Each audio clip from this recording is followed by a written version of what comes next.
Hoje eu vou te ensinar um passo a passo do que fazer para você acelerar a memorização dos verbos irregulares do passado. O passado na língua inglesa costuma ser mais simples do que o presente, porque o presente tem o do e tem o does. E aí tu tem que lembrar daquelas mudanças que acontecem para he, she, it. Por exemplo, eu tenho um cachorro. I have a dog. I have a dog. Agora, ela tem um cachorro. She has a dog. Eu vou para academia todos os dias. I go to the gym every day. Ela vai para academia todos os dias. She goes to the gym every day. Eu trabalho todos os dias. I work every day. Ela trabalha todos os dias. She works every day. Mas aí quando você chega no passado, você percebe que não tem mais mudanças para pessoas específicas, para o he, she, it. Agora todo mundo vai com a mesma coisa.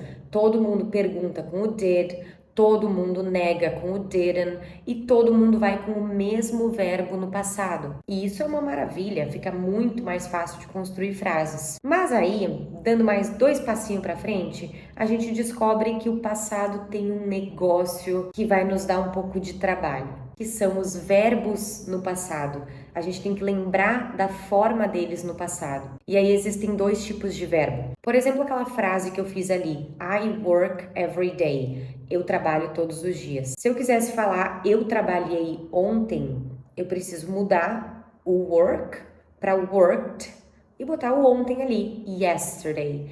I worked yesterday. Worked.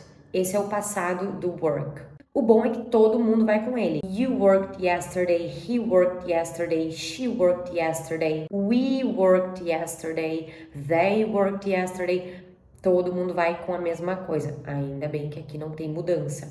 Mas o verbo por si só já é a mudança. Mas enfim, voltando aos 2 tipos de verbo. O verbo work, que fica worked, ele é regular. Assim como o verbo like, que fica liked. Study, que fica studied. Want, que fica wanted. Visit, visited. Travel, traveled. E os regulares é tranquilo da gente entender. Tu bota ed no final e pronto, tá no passado. Agora, existe o segundo tipo de verbo, que é o verbo irregular. Por exemplo, o verbo go. Antes eu falei, I go to the gym every day. She goes to the gym every day. Agora, se a gente quisesse falar que ela foi para academia ontem, she went to the gym yesterday. She went to the gym yesterday.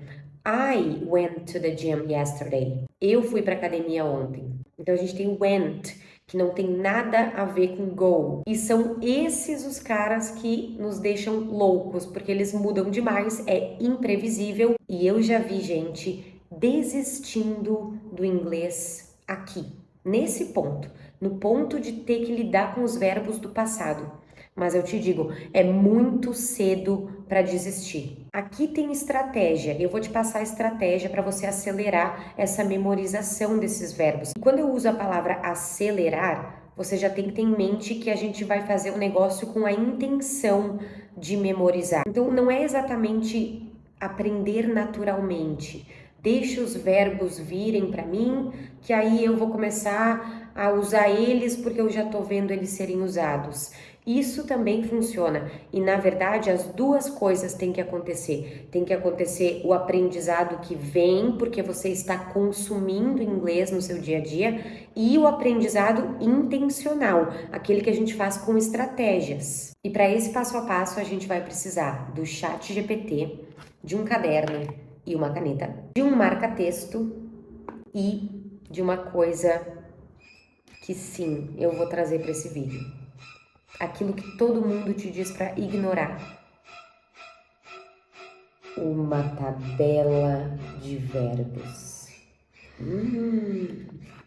Meu Deus, e agora? Será que você vai correr desse vídeo? A tabela que todo mundo diz para não usar, tem nada a ver esse papo. A gente vai criando umas noias sobre o inglês, sobre o estudo de inglês, que elas não fazem muito sentido. O problema não é a tabela, não é a tabela que vai te fazer mal. A tabela pode te fazer bem se você souber o que fazer com ela, porque aí é que tá. Se você for tentar decorar um monte de palavra solta, não vai dar certo, com certeza. Aí tu tá estudando inglês como se fosse para passar numa prova, sendo que você nem tá mais na escola. Agora você quer o inglês para ser uma ferramenta de comunicação. Então é o que você faz com a tabela que pode ser prejudicial e não a tabela. A tabela é ótima, ela é um ótimo recurso. E eu vou te mostrar aqui hoje como que a gente pode aliar a tabela, como os incas e os maias e os astecas faziam, e o onipotente chat GPT moderno, ultra Power Blaster Master. Olha que bonito, é a união da modernidade com o tradicionalismo. Eu vou deixar essa tabela anexada aqui no Google Docs, num link de Google Docs para você poder baixar, essa mesma que eu imprimi, e eu recomendo que você imprima também. Porque hoje em dia a gente estuda inglês sempre pelas telas, né? Às vezes você tem ali um caderno e uma caneta ali, mas você não tem um livro mais. E tá tudo bem, não precisa ter um livro. Mas às vezes é legal você ter algum recurso físico que não seja uma tela, que seja um negócio que você pode rabiscar, você pode ficar olhando a qualquer momento e até dar um descanso para sua cabeça de telas. Isso traz o inglês para perto também, principalmente se você é uma pessoa mais visual. Você tem a tabela ali, você faz anotações e depois você se lembra de você fazendo as anotações. Não é possível que eu seja a única pessoa que lembro do que eu escrevi no papel e eu gravo as coisas. Então pode te ajudar de inúmeras formas você ter ali um negócio físico também. Então para começar, passo 1, você vai pegar o seu marca-texto, vai pegar a sua tabela e você vai ler aqui os verbos e grifar aqueles que você já conhece. Por exemplo, eu conheço aqui o verbo begin. Begin, began, begun. Beleza, eu vou marcar que eu só, na verdade, assim, ó, eu só conheço begin, tá? Vamos supor que você só conheça a forma no presente, você não conhece as outras, não importa. Você grifa todas. Grifei o presente, o passado e a terceira coluna, que ela se chama particípio, mas pode chamar carinhosamente de terceira coluna. Grifa as 3 colunas e segue, vai lendo aqui. Ah, eu conheço o verbo break. Break, broke, broken. Conheço o verbo drive, drive. Drive, drove, driven. Beleza. Talvez você não vá saber como se pronuncia as outras colunas, mas você pode pesquisar no Google. Digita no Google a palavra que você quer. Por exemplo, eu quero saber falar o passado do drive. Digita ali no Google drove, escreve isso aqui e escreve pronunciation do lado. Escreve pronunciation do lado que vai aparecer esse tipo de caixinha aqui, ó. Esse tipo de caixinha é muito legal, porque você consegue ver a palavra destrinchada e aí você consegue escutar ela, lenta ou normal, ó, vamos ver. Drove. Drove. É maravilhoso esse recurso. Aí você vai grifar aquelas que você conhece. Você vai até se surpreender que você conhece muito mais verbos do que você imagina. Beleza, vai ter vários verbos que você vai ter grifado. E aí o que você vai fazer? Você vai ficar só na palavra solta? De jeito nenhum você vai ficar só na palavra solta. Se você já assistiu o vídeo sobre como estudar vocabulário, que eu vou deixar aqui no card, então você sabe que a gente não vai ficar nas palavras soltas. A gente vai atrás de collocations com esses verbos. Você vai entrar no chat GPT e vai procurar combinações de vocabulário, collocations, com o verbo que você gostaria. Aí você vai selecionar suas collocations e vai escrever elas no passado. Igualzinho eu fiz aqui nessa lista, ó. Eu já fiz uma lista com 7 verbos, com as collocations deles e eles escritos aqui no passado, para você treinar a construção de frases. Então, nós temos aqui, ó, have breakfast, tomar café da manhã. Had breakfast, tomou, tomei café da manhã. É muito simples de construir uma frase a partir daqui. I had breakfast. Eu tomei café da manhã. I had breakfast at 7 a.m. Eu tomei café da manhã às 7 horas, 7 da manhã. A partir das collocations fica muito simples de criar frases. E o melhor é que com as collocations você já vai pegar vários sentidos daquele verbo. Por exemplo, o verbo have, você sabe que ele significa ter. Por exemplo, aqui ó, have a car, ter um carro. Have a dog, ter um cachorro. Mas nesse sentido de tomar, por exemplo, have breakfast, que é tomar café da manhã, have lunch, que é almoçar, e have dinner, que é jantar, talvez esse sentido você não conheça. E não é uma boa ideia você procurar lá assim, ó, no Google, quais são os sentidos do have? Todos os sentidos do have. Aí depois você vai lá, todos os sentidos do make. Depois todos os sentidos do do. Isso vai te sobrecarregar, isso vai ficar insustentável. A melhor maneira de você já pegar na prática os sentidos que um verbo tem é indo atrás das collocations com ele. E aí você vai fazer exatamente como está mostrando aqui. Inclusive, esse documento já está anexado aqui no Google Docs, aqui na descrição. Então, essa parte aqui você já pode pegar. E aí você vai continuar o que eu comecei. Do a course, fazer um curso. Did a course, fez um curso, fiz um curso. Isso depende da pessoa que tu for botar ali, né? I did a course, eu fiz um curso.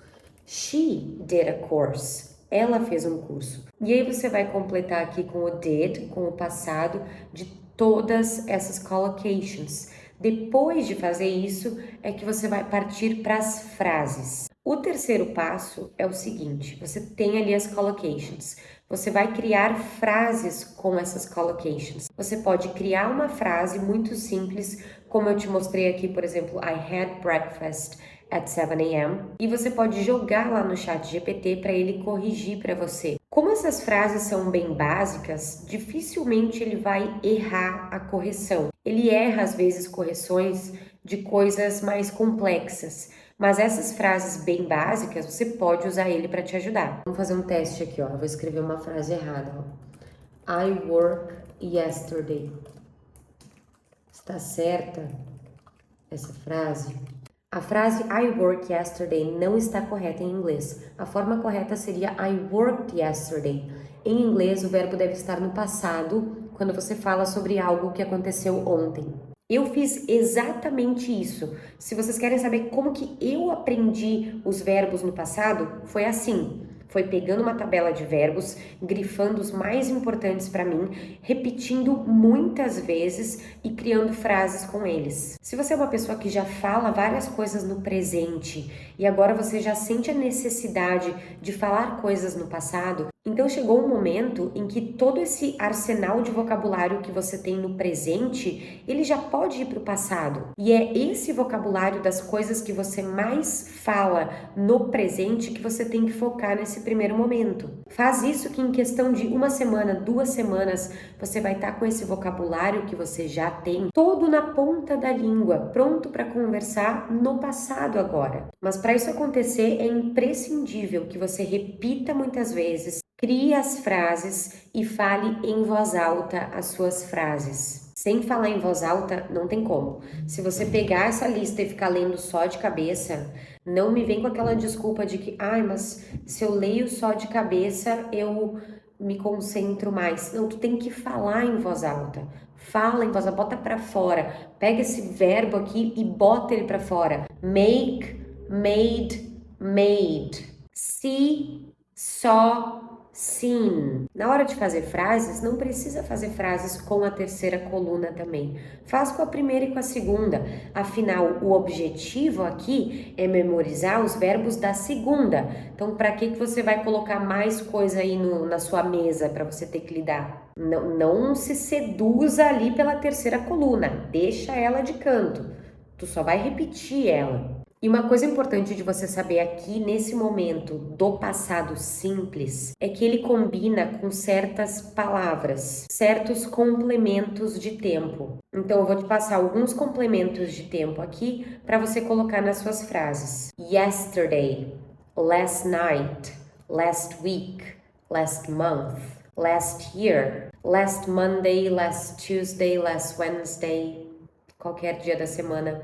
5 minutes ago, 2 hours ago, 2 days ago, 1 day ago, 1 month ago, 2 months ago, 1 year ago, 2 years ago, a long time ago, in 2023, in 2022, in 2021, in 1994, in 1500, when I was 10, when I was a child, when I was in school, when I was in college. Todos esses complementos de tempo funcionam muito bem para o passado simples. O passado simples, ele fala de um quando, uma coisa que aconteceu em um determinado momento. É muito importante que você saiba disso, porque quando chegar lá nos verbos da terceira coluna, que é o present perfect, você não vai usar nenhum dos complementos que eu citei aqui. Nenhum deles vai com as frases que a gente constrói lá com os verbos da terceira coluna. E agora eu tenho um desafio para você. Deixa aqui nos comentários uma frase no passado. Pode ser falando sobre o que você fez ontem, ou o que você fez no seu final de semana, o que você fez no seu último aniversário. E eu vou ler a sua frase e vou corrigir ela. E bora se arriscar, que é assim que a gente constrói fluência. Thank you for watching this video and I'll see you next time. Bye, take care.